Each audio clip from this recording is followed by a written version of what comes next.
All right, now, as much as I love dissecting the WatchTower system of beliefs using the scripture and using the publications themselves against them, I acknowledge that this tactic doesn't always work. One thing that I've been finding talking with my friends, and guys, just let me tell you, my new base of friends is so much more of a higher quality than the witness friends that I ever had. And they have been so patient and so understanding with me. It is just, it's beyond belief. It's wonderful. I mean, for God's sakes, I had somebody explain to me the bro code the other day. I didn't know about the bro code. That is the life that the Jehovah's Witness leads. But when I'm trying to explain to them about my upbringing and about the Bible and the scriptures and all those kooky witness beliefs, it doesn't really grab their attention. It's not... I'm lacking the words adequate to describe it. They're just not interested by it. They could care less whether the witnesses are correct scripturally or incorrect scripturally, because that doesn't appeal to their worldview. You know, I mean, in some cases I'm talking with, you know, some of my atheist friends, some of my deist friends, some of my Catholic friends, I mean, for Presbyterian friends, for God's sakes. They're all from all sorts of different creeds, and Scripture doesn't necessarily resonate with every single one of them. But what I find does resonate with them is when you expose the deceptive nature of Jehovah's Witnesses. And that's what I'm here to do tonight. You see, the entire Jehovah's Witness faith, the entire religion, believe it or not, and that's not much of an exaggeration, is predicated upon a lie. Witnesses lie. And if you can get that through your head, then every subsequent dealing you have with them will play out to your favor, believe it or not. Because, and J.W. Ferry has touched on this many times, take everything that they say, make it the opposite, and you're going to come out somewhat close to what the truth of the matter actually is. And so I'm here to share with you the Jehovah's Witness promise. Do you see that? Well, that's not a very good picture, as I can tell. Well, this isn't a very good webcam, so you're going to have to deal with it. This is Panda Bear World, as portrayed in the What Does the Bible Really Teach book. Now, in this picture, you're going to see, oh, people with instruments, multiple races. Oh man, you got some German folks, they're wearing the Lederhosen. You got a guy with a sombrero there in the back. You got some Nairobi garb, you know, with some classic African patterning. I mean, it's, oh, there's some deer in the backgrounds and deciduous forest in a alpine.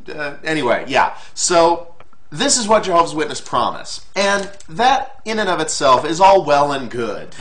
You know, let's face it, every major religion promises and tries to paint some picture of the hereafter. So I'm not here to debate the scholastic validity of their scriptural conclusion, because although I do believe that heaven is what is promised in the hereafter rather than a earth-centric paradise, redundant, but you get what I'm saying, an earth-centric hope, that sort of is irrelevant and immaterial to this discussion, because what witnesses promise isn't just for the hereafter. They tell you that we are experiencing spiritual paradise today.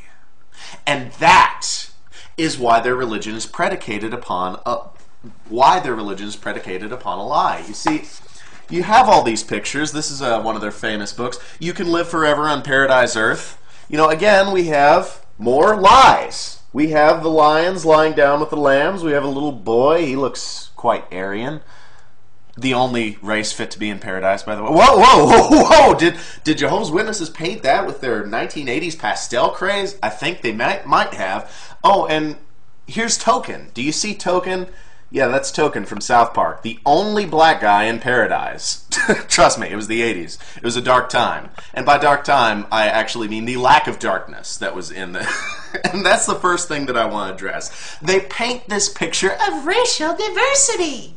And I'm not speaking against racial diversity, okay? Let's get that out of the way right now. I have friends of, again, many different creeds, colors, races, nationalities, and belief systems, okay? You know, it's a veritable rainbow of association.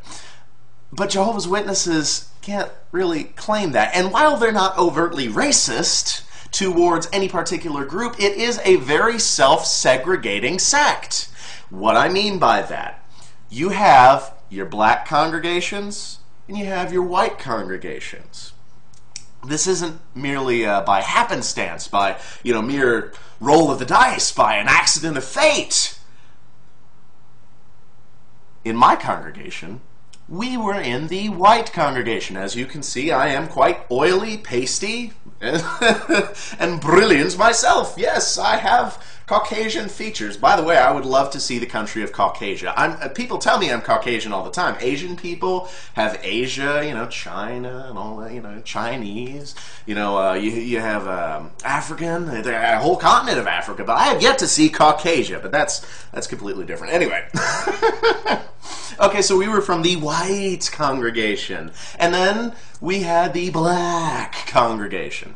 Now, we did have black people that went to our hall, and we had a few Asians, like only one or two. But then, vice versa, you have the black congregation that only had one or two white families. No, they didn't hate each other. No, they never made any racist remarks to each other. But let's think about this for a second. We had several, through the course of my tenure there, black families that would move into the territory and come to the white congregation, and then later would self-segregate themselves out to the black congregation. And this isn't just a phenomenon. You have the Spanish congregation. Regardless of whether or not Spanish is your main native tongue, all the, people from the Latin American continents flocked to the Spanish congregation, where they could all be with the Spanish people, the Latinos, the Hispanics.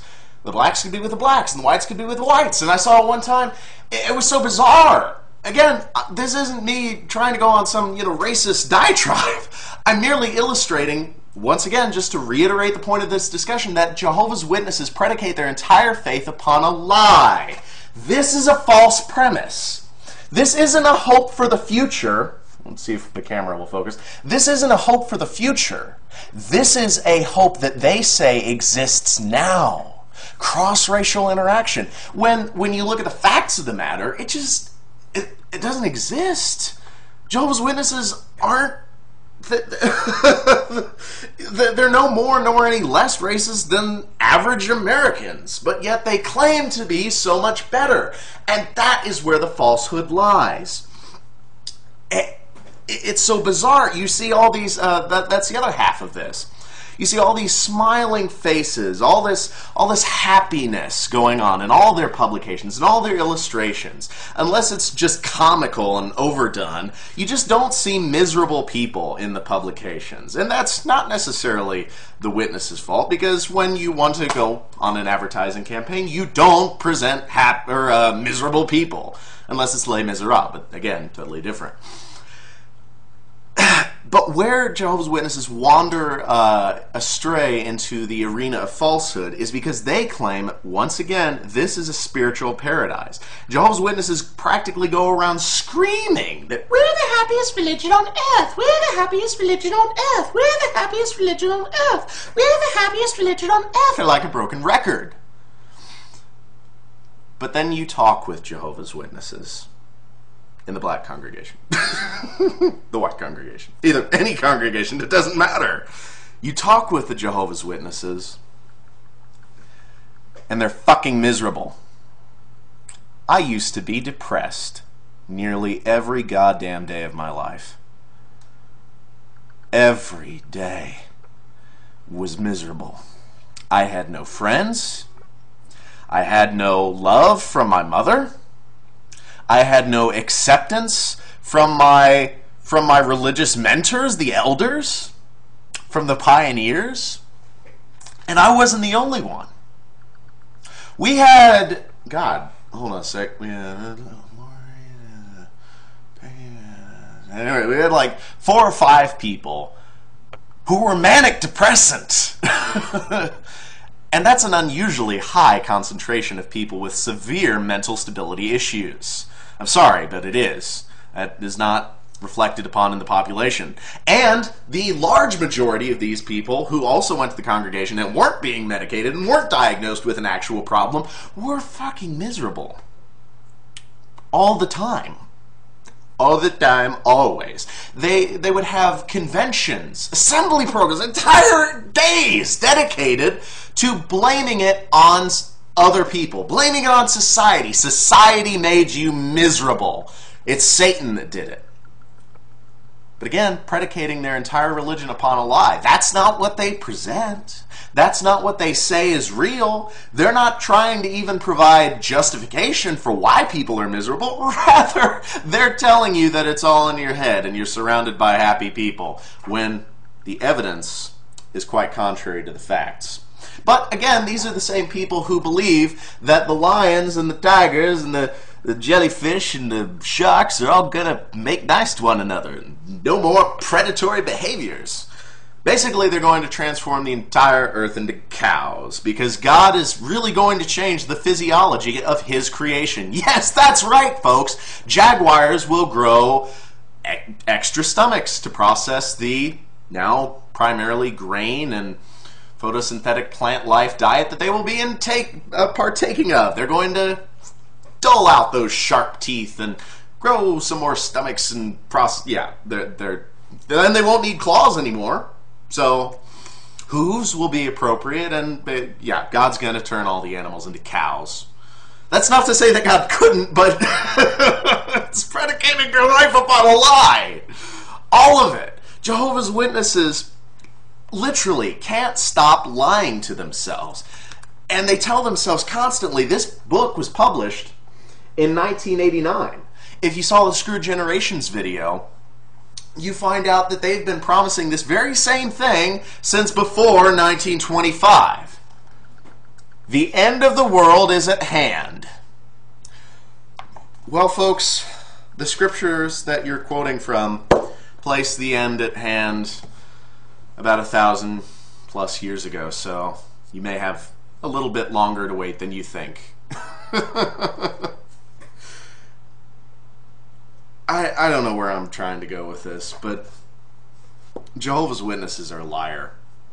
They perpetuate misery on every level within their congregation. They lie not only to you, but to themselves, and that's probably the most damaging aspect of the religion. Because you're not allowed to be honest with yourself. You're not allowed to tell yourself that the reason why you're miserable is because you're living... Oh, that reminds me. Real quick, like a bun, okay? You go into their paradise pictures, and you never see anybody emaciated from hunger or want. You never see anybody taking government subsidies. You never see anybody living in a pigsty, in a run-down, ramshackle, ghetto-ass apartment. But this is the life Jehovah's Witnesses lead. Because they're putting their goals, as they claim, on spiritual priorities. Making their lives miserable now for a promise that doesn't even have real basis in the Bible.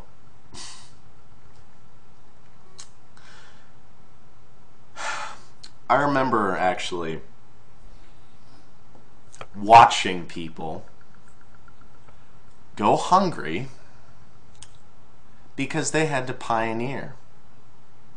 Watching people turn down fantastic job opportunities and careers just so they could peddle the WatchTower. Throw away magnificent talents that God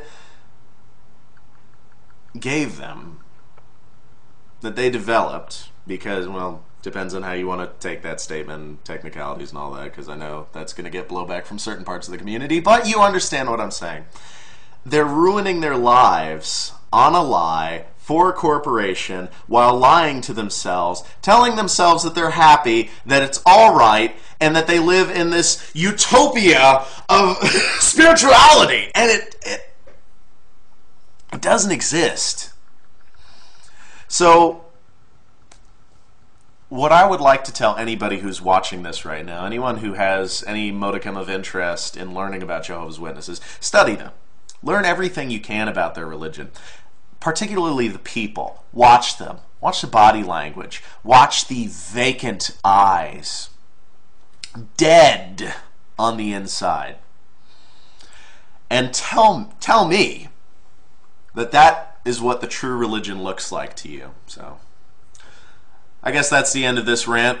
Not one of my better ones, but hey, not every day can be a good day. So, remember that life is a state of mind. See you next time, folks.